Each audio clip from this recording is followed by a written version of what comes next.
नमस्कार दोस्तों, बहुत बहुत स्वागत है हमारे यूट्यूब चैनल पे। आशा करता हूँ आप सब अच्छे होंगे। 12:04 हैं और काफी लेट हो गए हैं और मार्केट दिन का दिन गिरता ही जा रहा है। अगर आप निफ्टी 50 को देखो तो 138 पॉइंट निफ्टी 50 आज भी गिरा है। 5 मिनट टाइम फ्रेम में लगाओ तो गैप डाउन खुला, गैप डाउन खोल के नीचे आके कंसोलिडेशन कर रहा है, अभी ऊपर जा रहा है।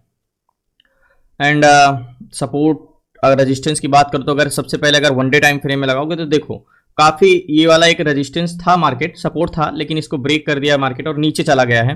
तो क्या ऐसे सिचुएशन में हमें स्टॉक में ट्रेड करना ठीक रहेगा या निफ्टी 50 में ट्रेड करना रहेगा? देखो निफ्टी 50 के मोमेंटम का तो मुझे नहीं पता, लेकिन हम स्टॉक पे ट्रेड करेंगे और स्टॉक सिलेक्शन करेंगे।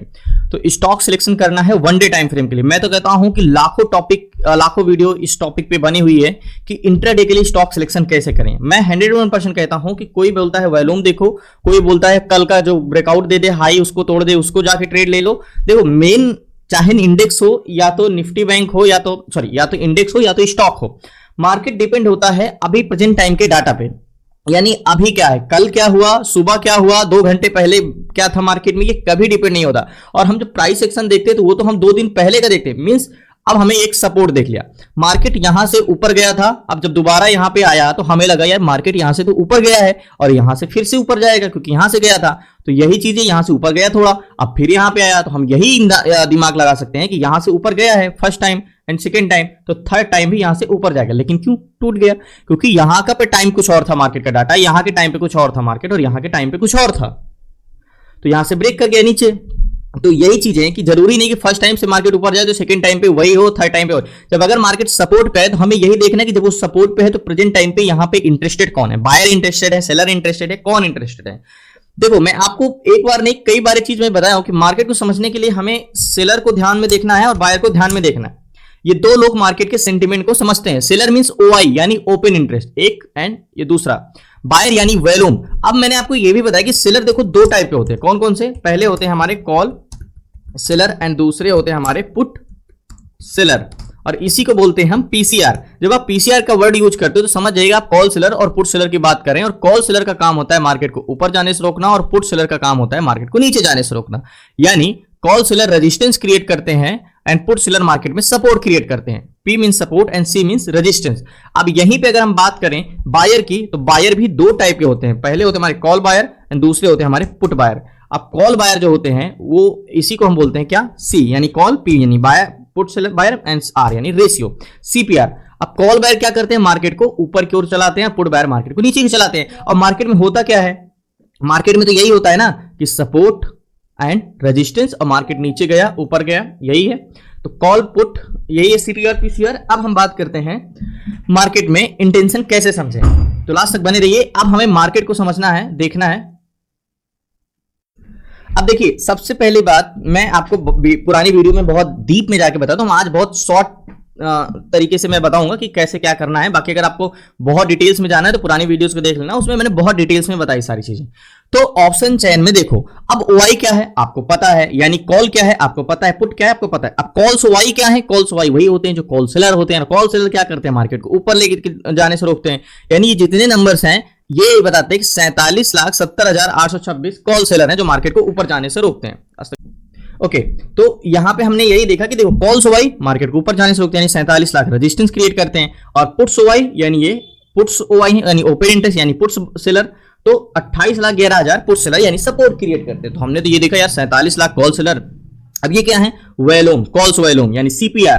कॉल बायर क्या करते हैं, 4,72,504 ये कॉल बायर है। अब 5,21,51,016 ये पुट बायर है। अब आपको समझ में आया निफ्टी में क्या है, put buyer and call seller दोनों ज्यादा है एग्जैक्टली, और कॉन्ट्रैक्ट भी ग्रीन है। तो ऐसे हमें एक मार्केट से अंदाजा होता है कि रेजिस्टेंस देखो यहाँ पे मजबूत है और बायर इधर जाने के लिए। इसी तरीके से हम कोई भी स्टॉक में देखते हैं, इस टाइप से कोई भी स्टॉक को जब सर्च करते हैं तो CINT है या कोई है, IGL है। अब IGL में देखो 836 813, तो आप यहाँ पे क्या देख रहे हो कि कॉल बायर तो 836 कॉल साइड पे जाता है यानी ऊपर ले जाने वाले, और 3,000 एंड 2,000 और रेजिस्टेंस मजबूत है। लेकिन इस 836 की माने नहीं होगी क्योंकि इसका कॉन्ट्रैक्ट देखो, चेंज इन कॉन्ट्रैक्ट सारा क्लोज है। ये ग्रीन है, ये भले कम हो लेकिन अगर इधर साइड का ग्रीन है हम उसे इंपॉर्टेंट देंगे। मतलब आपको नंबर्स इंपॉर्टेंट नहीं देने किधर के ज्यादा हैं, आपका कॉन्ट्रैक्ट जिस साइड का ग्रीन है उसी साइड को इंपॉर्टेंस देने हैं। अब हमें क्या, हमारे पास टास्क है, हमें ये है कि 200 प्लस स्टॉक है और 200 प्लस स्टॉक में एक स्टॉक पिक करना है जो वन साइडेड हो, जो एक तरफा हो, जिसमें स्ट्रेंथ हो और ज्यादा से ज्यादा अगर हमारे अगेंस्ट जाए तो जहां पे हम सपोर्ट पे ट्रेड ले रहे हैं या तो वहां पे कंसोलिडेशन कर जाए या तो वो टारगेट दे। मतलब रिस्क कुछ भी ना है, रिवर्सल ना रहे, या तो कंसोलिडेशन करे या तो टारगेट दे। मतलब हमारे अगेंस्ट नहीं जाना चाहिए। बाई चांस अगर मार्केट नहीं भी गया ऊपर तो वहीं पे कंसोलिडेशन करे लेकिन ऊपर या नीचे ना जाए। ज्यादातर मैं बुलिश ट्रेड ही करता हूं, बेरिश ट्रेड नहीं करता हूं।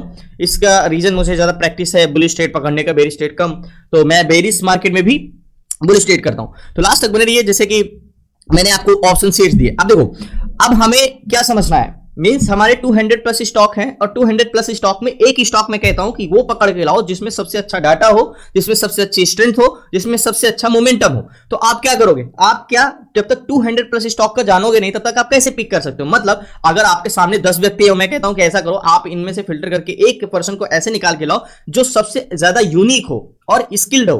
तो आप क्या करोगे, आप क्या डायरेक्टली किसी को चूज करके लाओगे, नहीं। जब तक आपको 10 को नहीं जानोगे तो आप कैसे पता कर सकते हो कि ये सबसे अच्छा स्किल्ड है इसके पास।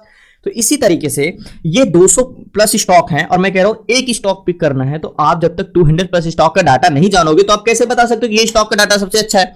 तो क्या आप सबका स्टॉक का डाटा ऐसे ऐसे देखोगे,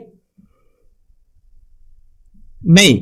अब जैसे ये दोनों तरफ का कॉन्ट्रैक्ट ग्रीन है तो इधर का कुछ भी वॉल्यूम हो, कुछ 15 लाख वॉल्यूम, 10 लाख तो कॉल बायर बहुत ज्यादा है, लेकिन क्या इसको दोनों साइड में हाथ देंगे, नहीं। इसका दोनों कॉन्ट्रैक्ट क्लोज है तो इसमें हम ट्रेड ही नहीं करेंगे। तो मैंने आपको एक सीट्स दी है जिसमें पूरा 200 प्लस स्टॉक का डाटा है, चेंजेस डाटा है और आईलाइनर है जिसमें सीपीआर पीसीआर घटे बड़े हैं और सेक्टर वाइज है। तो लास्ट बन रही है हम सीट। अब चलिए जैसे मैं ये सेक्टर की बात करूं तो देखो क्या है, कोई आईटी सेक्टर ही सिर्फ चला है, वो भी 5 में से 4 स्टॉक पॉजिटिव, वो भी 0.29%, एंड एफएमसीजी चला है 0.19, यानी 0.29 0.19%। बाकी सारे सेक्टर सॉरी एफएमसीजी नहीं, कंज्यूमर ड्राइवर है, ये चला है। बाकी finance, private, auto, realty, metal, energy, oil, chemical, सारे के सारे सेक्टर नेगेटिव है। आईटी में चला है, कौन चला है देखें, आईटी में तो प्रेसिडेंस चला है 2.34% और जिसमें वॉल्यूम चेकर में देखें तो 0.59 वॉल्यूम चेकर में बढ़ा है, यानी 35%, और पीसीआर देखें तो 0.55 सीपीआर। चलिए इसको हम साइड में रखते हैं, हम सीट्स पे चलते हैं। अब सीट्स में हमें यही देखना है कि एक स्टॉक में सबसे अच्छा चेंजेस डाटा किस में है। तो सबसे पहले देखें तो ये नोमिंडा है, ये नए सारे स्टॉक हैं, ब्लू स्टारको है, एंड अगर टरेंट पावर है तो इसका टरेंट पावर में देखें तो एक ये स्टॉक, इसका एलटीपी प्राइस का 1121, इनोमी इंडिया है, सॉरी इनोमी इंडिया है ये। और इसको वाई लाइनर पे देखते हैं कि मुझे सही तो लग रहा है। इसका क्या है चेंजेस में, एक बार देखें तो इसका सीपीआर पीसीआर क्या है। इसका पीसीआर 0.69 का और सीपीआर 2.48, 2 एबव है, लेकिन 3.19% चल चुका है और 0. इसको परसेंटेज में देखना है। ओके 22% बायर आज के दिन आए हैं और 15% सेलर आए, यानी सेलर बहुत तेजी से बढ़े हैं इसमें। इसको चेंजेस डाटा में लगाते हैं हम, तो पीसीआर तो बढ़ ही रहा है, खास तौर पे यहाँ पे थोड़ा सा जरूर 11:30 बजे के बाद से डाउन हुआ है ये थोड़ा सा। बाकी अगर देखें तो सीपीआर 940 पे लगाएं तो बहुत तेजी से बढ़ रहा है। तो एक बार इसको ऑप्शन चैन में लगाएं। Contract full green 6000, 2000, 1800 and 2600। तो कॉन्ट्रैक्ट पूरा 100% ग्रीन है एंड वॉल्यूम भी है। तो मुझे ये स्टॉक सही लग रहा है क्योंकि सेलर बहुत ज़्यादा है यहाँ पे। जरूर थोड़ा ये कंसोलिडेशन कर रहा है क्योंकि सेलर देखो यहाँ पे ये जो कंसोलिडेशन कर रहा है तो इसके पीछे का रीज़न क्या है। क्या आप देखो दो चीज़ें, मार्केट जब कंसोलिडेशन करता है यानी चल नहीं पाता, एक जगह पे स्थिर रहता है, तो इसके दो रीजन। देखो ये कंसोलिडेशन कर रहा है, क्या है, या तो इस पे लोग इंटरेस्टेड ही ना हो, क्या इस पे इंटरेस्टेड ही ना हो, इसमें स्ट्रेंथ ही ना बचे, ये ऊपर जाना ही ना चाह रहा हो। तो हम देखते हैं क्या ऊपर जाना चाह रहा है। तो ओआई लाइनर पे चलते हैं एंड सीपीआर देखते हैं। तो हम ये देखते हैं कि मार्केट भले रेड लाइन कंसोलिडेशन कर रहा है लेकिन ग्रीन लाइन कंटिन्यू बढ़ता जा रहा है। पीसीआर 1.12 से सीधा 1.20 हो गया। तो हम ये देख रहे हैं कि मार्केट भले कंसोलिडेशन कर रहा है लेकिन बायर बस भले एक स्थान पे खड़ी है लेकिन पैसेंजर बैठते जा रहे हैं। मतलब मार्केट में बस में स्ट्रेंथ बहुत है आगे जाने के लिए, अब जा क्यों नहीं पा रहा है। तो इस रीजन से नहीं जा पा रहा है क्योंकि हमने देखा है पीसीआर अगर गिरता है तो कौन मजबूत होता है, रेजिस्टेंस। क्यों, क्योंकि कॉल सेलर बढ़ते हैं। तो आप यहां पे देखो तो 11:15 बजे से इसमें पीसीआर जो है वो गिर रहा है, तो मतलब मार्केट में रेजिस्टेंस ऐसे मजबूत हो रहा है। तो देखो इसमें क्या हो सकता है, अगर पीसीआर कंटिन्यू गिरता गया तो ज्यादा से ज्यादा क्या होगा, रेजिस्टेंस मजबूत होगा। तो कॉल सेलर का काम क्या है, कॉल सेलर अगर मजबूत होते हैं तो बस वो ऊपर जाने से मार्केट को रोकते हैं, है ना। मार्केट ऊपर नहीं जा पाएगा, ज्यादा से ज्यादा एक जगह पे कंसोलिडेशन करेगा, क्योंकि बायर अगर स्ट्रेंथ, अगर इसको बायर और मजबूत हो जाते हैं तो अगर इसको ब्रेक कर गया तो बहुत तेजी से ऊपर निकल जाएगा। तो मतलब ये स्टॉक इसी पे या तो कंसोलिडेशन करेगा, और अगर रेजिस्टेंस कमजोर हुआ और बायर और एग्रेसिव हो गए तो तेजी से ऊपर निकल जाएगा। तो अब इसमें ट्रेड करने के लिए सबसे पहले हमें वनडे टाइम फ्रेम में लगाना होगा। थोड़ा मार्केट 85 से 1119 तो चला गया है, वैसे मोमेंटम तो अच्छा, लेकिन मूवमेंट बहुत ज्यादा है इसमें। अगर देखें तो टर्न पावर को अगर छोड़ दे तो एक स्टॉक है प्रेसिडेंट है, प्रेसिडेंट को एक बार मैं देख लेता हूँ 2.3, ये 3.5% के बाद चला है। कोई ऐसे ट्रेड कर सकते इसमें भी कि रिस्क नहीं, लेकिन अगर प्रेसिडेंट को देख लेते हैं कि अगर क्या पता ऐसे स्टॉक मिल जाए प्रेसिडेंट भी। तो इसमें देखें तो पीसीआर तो बहुत तेजी से ग्रो कर रहा है मार्केट के हिसाब से, एंड सीपीआर की बात करें तो सीपीआर उतने हैं, लेकिन अगर यहां से देखें अभी से तो अभी थोड़े बहुत बायर बढ़े हैं, तो बायर स्टक हैं। तो प्रेसिडेंस को एक बार हम चार्ट में लगा के देखें,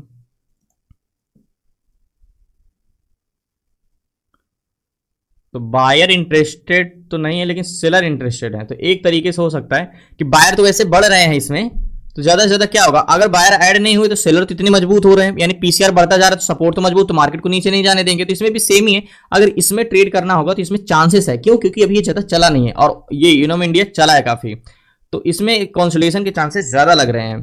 तो इसमें ट्रेड करने के लिए सबसे पहले मोस्ट इंपॉर्टेंट चीज है, इसको वनडे टाइम फ्रेम में लगाएं, और वनडे टाइम फ्रेम में लगाने के बाद इसका एक हॉरिजॉन्टल जोन, तो हॉरिजॉन्टल जोन हमारा ये वाला, ये हमारा हॉरिजॉन्टल जोन हो गया।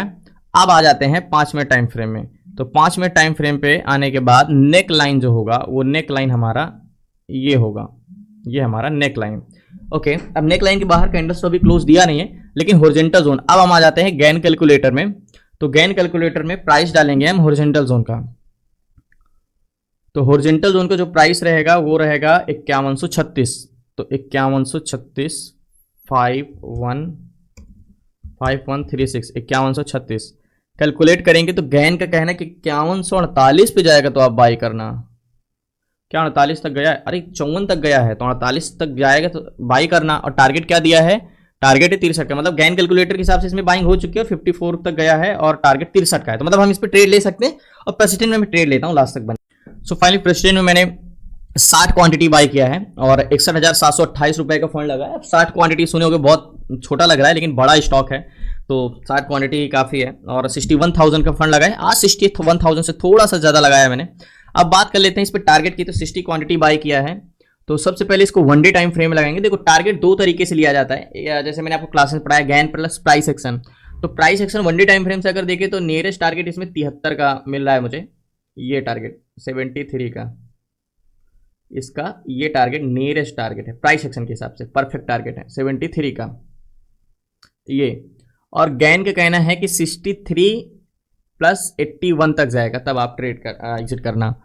एंड प्रेसिडेंस की बात करें और 63 का गैन के हिसाब से ये है, तो गैन के हिसाब से लेंगे तो फिर बहुत 73 ले लेंगे तो फिर 22-23 पॉइंट का टारगेट है। 73 का 70 का टारगेट लेते हैं हम यहाँ का। तो वेट करते हैं, इंतजार करते हैं, लास्ट तक बने।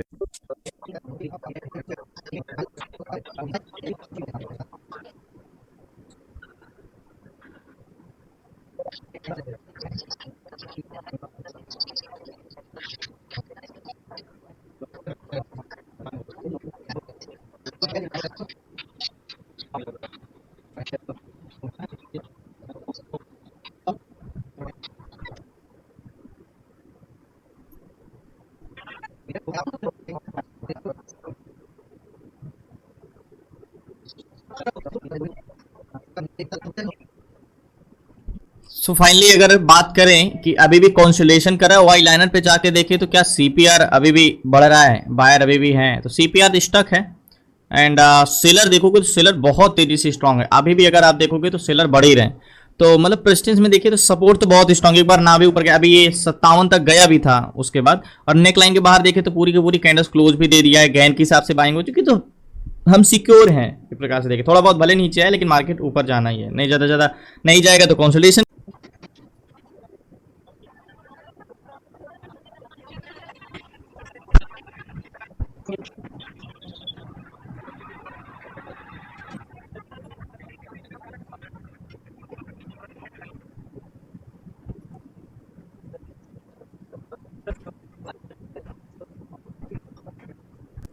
सो फाइनली अगर हम सेलर की बात करें ना तो अभी भी मतलब अगर आप देखोगे वाई लाइन में फिर से रिफ्रेश करें तो बायर उतने इंटरेस्टेड नहीं है, बट सेलर की बात करें तो सेलर फुल इंटरेस्टेड है। यहाँ पे देखोगे तो रेड लाइन आपको भले मार्केट नीचे जाते हुए दिख रहा है लेकिन ब्लू लाइन कंटिन्यू ऊपर जा रहा है। ये मार्केट उतना तेजी से ऊपर जा क्यों नहीं पा रहा? क्योंकि अगर आप बायर को देखोगे ना तो बायर उतने इंटरेस्टेड है नहीं। प्रेसिडेंस को देखोगे तो वो भी देखो, जब हम इसमें यूनो इंडिया में ट्रेड करने के लिए बोल रहे थे तो वो भी कॉन्सोलेशन ही कर रहा है लेकिन हम इस पर ट्रेड लिए नहीं है। तो सेम ये भी ऐसे ही है, बट ये है कि अगर हल्का से ही बायर इंटरेस्टेड हुए तो बहुत तेजी से ऊपर निकल जाएगा। बट अभी ये क्या कर रहा है? कॉन्सोलेशन कर रहा है और ये कॉन्सोलेशन ही करता रहेगा। अगर नहीं गया ऊपर तो नीचे नहीं जाने वाला है, ये 101% है क्योंकि सपोर्ट बहुत स्ट्रांग होता जा रहा है और कंटिन्यू सेलर बढ़ रहा है। एक बार सेलर बढ़ना बंद करके अचानक से पीसीआर गिर जाए तो एक अलग बात है, बट इस हिसाब से अभी डाटा है प्रेजेंट टाइम के व्यू से अगर देखें तो मार्केट में सपोर्ट बहुत।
सो फाइनली टारगेट हिट किया। अब मैं पोजीशन स्क्वायर ऑफ करता हूँ, लास्ट तक बने रहिए।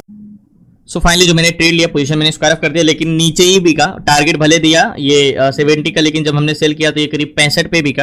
अब देखो मुझे पता था कि 5110 तक आया और बाइंग किया था हमने 35 तक। होल्ड रखना इंपॉर्टेंट था क्योंकि मुझे भरोसा था, क्योंकि सेलर कंटिन्यू ऊपर जा रहे थे। तो ये इंपॉर्टेंट, जब आपको चीजें पता चल जाती है ना, जैसे आपको पता है कि ये सपोर्ट है, ज्यादा से ज्यादा सपोर्ट तोड़ के बहुत थोड़ा बहुत नीचे जाएगा, उसके बाद उसको क्लोजिंग प्राइस उसको यहीं पे आके देनी है। तो मुझे पता था कि अगर टारगेट नहीं भी देगा तो क्लोजिंग आके ये यहीं के आसपास देगा, इसलिए मैं होल्ड रखा। जाहिर सी बात है जब आप ट्रेड लोगे तो इतना बेरिश जाएगा, तो अगर आपको डाटा रीड करना और इतना कॉन्फिडेंस नहीं रहेगा तो पैनिक होना एक नेचुरल है कि आप पैनिक हो गए होगे, क्योंकि यहाँ की बाइंग और यहाँ चला गया तो आप पैनिक हो जाओगे।